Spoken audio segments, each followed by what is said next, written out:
good to be here. I mean, unfortunately, it's my mournful and highly regrettable duty to inform you that the Supreme Court is back in session. Yes. Oh boy. Yeah. It has really been the past couple of years have really been, every time we talk, has been sort of upsetting and depressing. Much of this Supreme Court, at least now, in terms of we look forward, is going to be taken up by dealing with perhaps the only other more crazy court in the country than the Supreme Court. I want to get to that in a moment, but let's get to the one thing that you and I have been having conversations about, I feel like for 5 or 6 years now, and that is the biggest threat to the Chevron Doctrine, at least this year, that are going to be taking place this year. And it comes in the form of Loper Bright, is it Entertainment or Enterprises, and Raimondo. Fairly, what seems like on its face, a fairly banal case, but could have massive implications. Tell us about that one. Sure. So the backstory here is that the Supreme Court has been engaged in a fairly long process of essentially seizing power from the executive branch of government and giving it to itself. So there are a lot of statutes passed by Congress that says that various executive branch agencies, the EPA, the Department of Labor, the Department of Education, what have you, have various authority to do all kinds of things. The most recent example of this was in the student loan case. Congress passed a law called the HEROES Act, which says that the Department of Education has very broad power to modify or cancel student loans during a national emergency. And the Supreme Court recently said, no, he doesn't actually have that power, because we now have the authority to overrule the executive branch.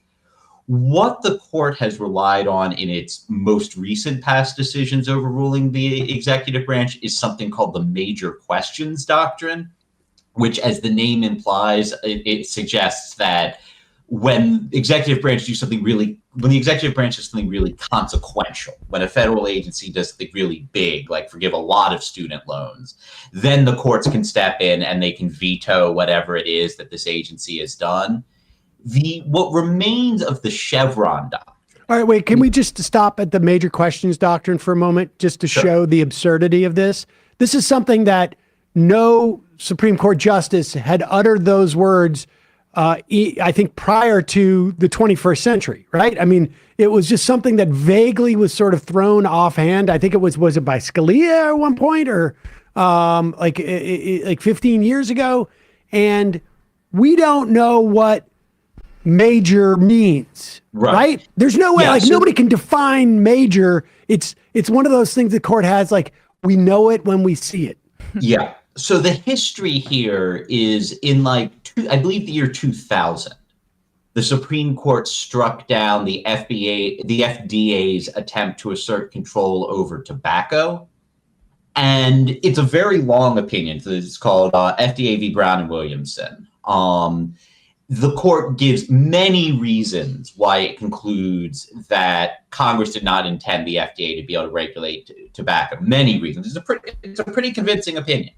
And one of the many reasons it gives is, after listing all kinds of evidence that Congress didn't intend the FDA to regulate tobacco, it then includes this one brief section that's maybe 4 or 5 paragraphs going on. It says, and one other thing that gives us pause here is tobacco is kind of a big deal. There's been a lot of political contention around tobacco. And we would think that if Congress wanted to give the FDA this kind of power, they would provide a clearer statute giving them with that power. So that was one of many reasons that the court cited in a very lengthy opinion, laying out all the reasons why they thought in the year 2000 that the FDA did not have the authority to regulate tobacco. Flash forward to the Obama years, and the Supreme Court started hinting that it wanted to expand that and say that if a federal agency does something too big, we might strike it down. But it was mostly just hinting that this could be something that could be coming. This doctrine then laid dormant for the entire Trump administration. So the whole time a Republican was in the White House, they didn't even mention that there might be limits on the executive branch. Amazing that there were no major questions during the Trump years. Yeah, I mean, and it's not like Trump didn't like do anything big with his executive power. I mean, there was a freaking Muslim ban during the Trump administration. But is that major?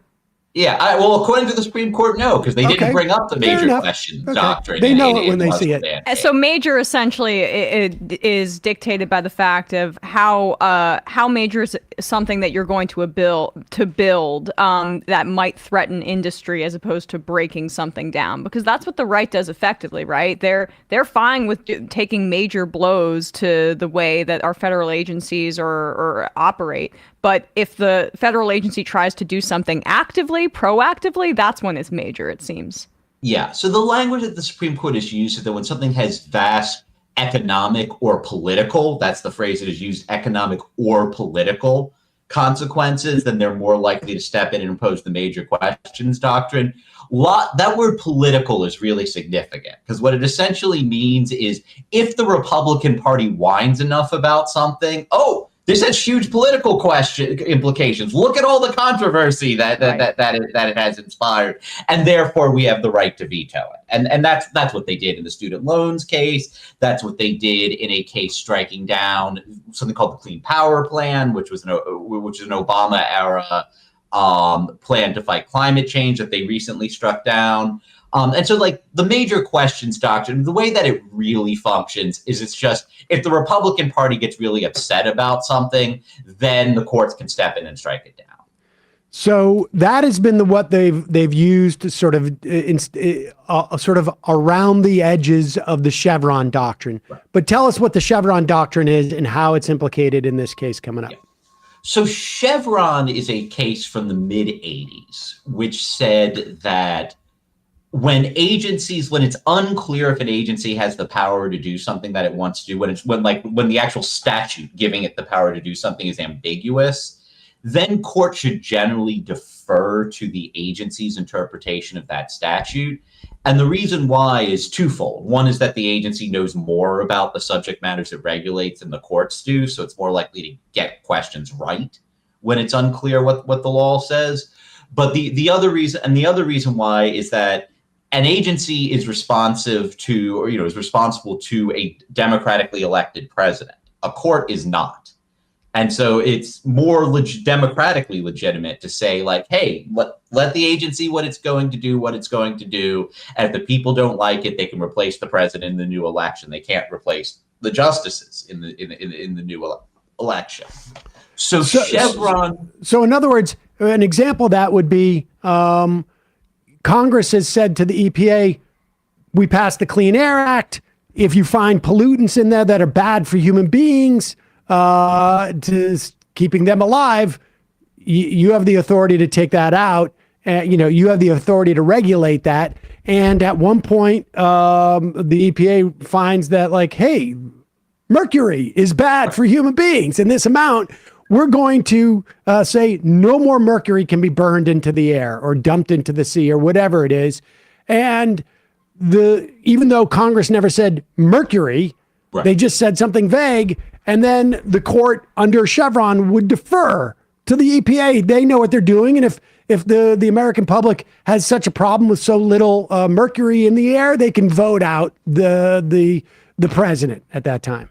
That's right. And again, like, the Chevron doctrine doesn't say agencies can do whatever the hell they want.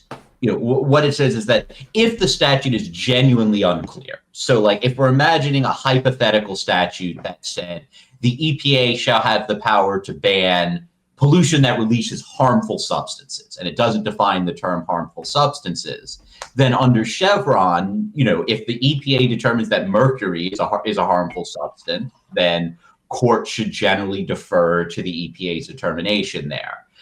Chevron, if the statute said Congress can, or the EPA can ban harmful substances except for mercury, if you had a statute that says something like that, that is an unambiguous statute. And right. So the EPA doesn't have the power to ignore what Congress has said. But when the statute is genuinely ambiguous, Chevron says that we want the agency to make the determination because it has the expertise and the democratic legitimacy to make that decision, and not a bunch of unelected judges.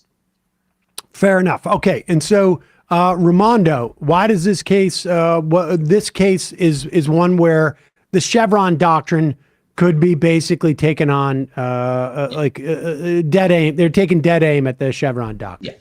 So this case asks the Supreme Court to overrule Chevron, which would mean that all these, like basically every regulatory decision made by a federal agency, the agency would no longer have the last word on whether that regulation stands. The judiciary would have the last word on whether that regulation stands. And again, under its major questions decision, the court has already said that it has basically an unlimited veto power over important regulations. So what this Loper Bright decision deals with is essentially whether the courts are going to micromanage every other thing that federal agencies are doing. And I mean, first of all, I don't know why the courts would want that power. Like, the specific issue in the Loper Bright decision is that there is a regulation which says, first of all, that certain fishing boats have to have a federal monitor on board just to see what they're up to. And second of all, that monitor has to be paid for by the owner of the boat. And the owner of a boat is challenging that, saying that, no, they don't want to pay for this monitor. This is a tiny issue. Like, no one really cares except for boat owners. Well, Ian, do you own a boat? I mean, that's the situation here, right? Is like they're representing when they can pick and choose in the situation, and they have the power to do so. For the most things, I would imagine they'll let things slide, except when they have some sort of industry group or, Harlan Crow calls up and it's about a real estate regulation, and that's when they invoke it. That's why they want the power to pick and choose, because then they get to choose.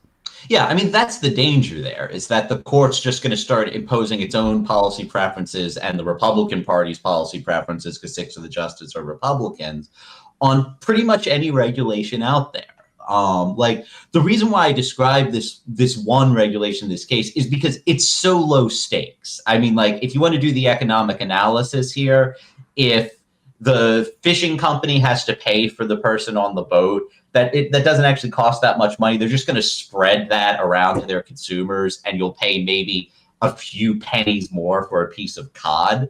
Alternatively, if the government has to pay for this person to be on the boat, then you'll pay maybe a fraction of a cent more in taxes in order to cover the cost of the government paying. So, like, the stakes here are virtually non-existent. Like, it just doesn't matter that much, who pays for this observer.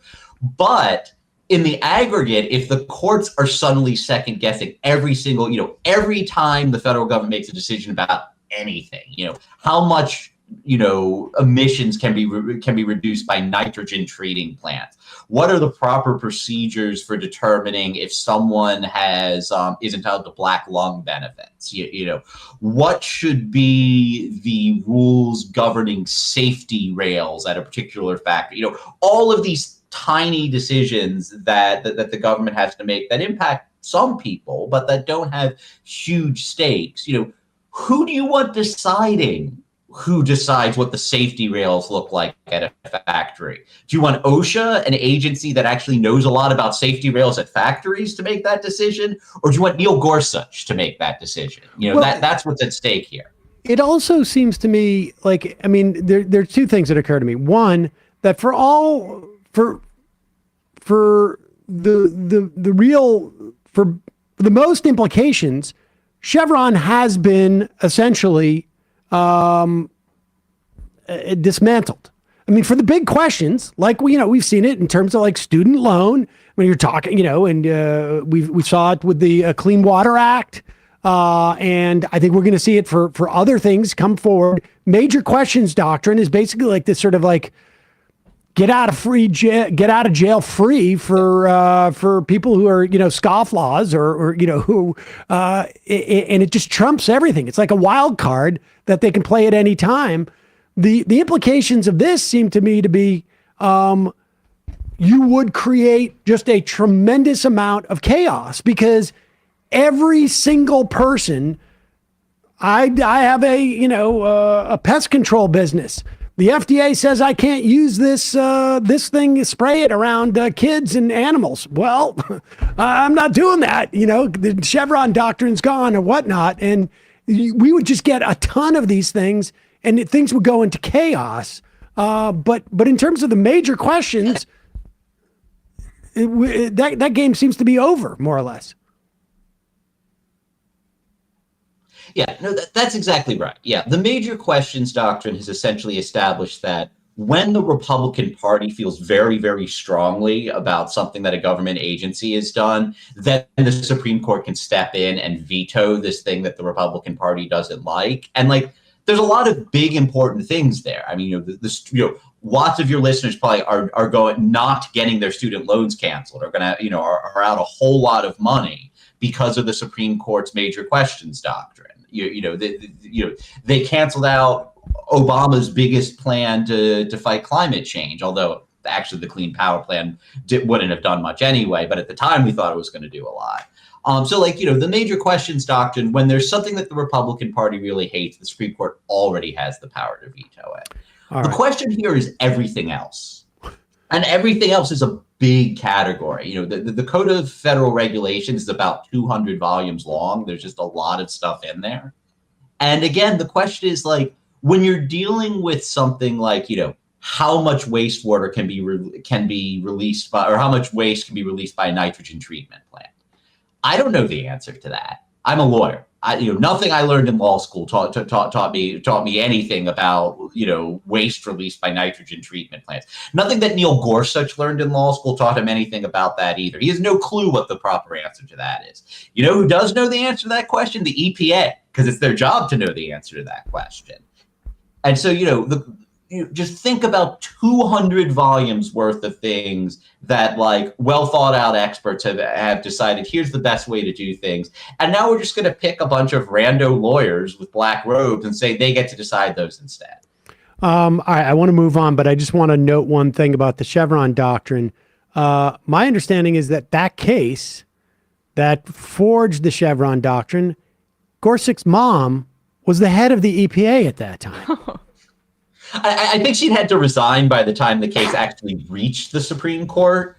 But yeah, I mean, the important thing to understand about not just Chevron, but like this issue of whether a court should defer to the executive branch is the courts moved in the direction of deference, of saying that we should, let the executive do what it needs to do during the Reagan administration. And Republicans were really hot on Chevron at the time because Reagan was promoting a deregulatory agenda. They wanted Ronald Reagan to be deferred to. When did they start talking about rolling in the Chevron doctrine? Well, that Brown and Williamson case, the tobacco case I told you about, that was something Bill Clinton did. And then they did a little bit of rolling back under Barack Obama. They then didn't mention any of this at all under Donald Trump. And then all of a sudden they create this huge, expansive major questions doctrine, which has only been used to strike down regulations pushed by the Biden administration. So look, I believe in democracy. Amazing coincidences. Amazing coincidence.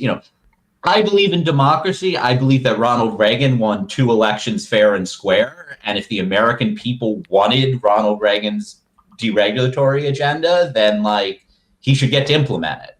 But we've had quite a number of elections since then. Ronald Reagan's approach has fallen out of favor with the American public, and the Supreme Court should honor that as well. Fair enough. I agree.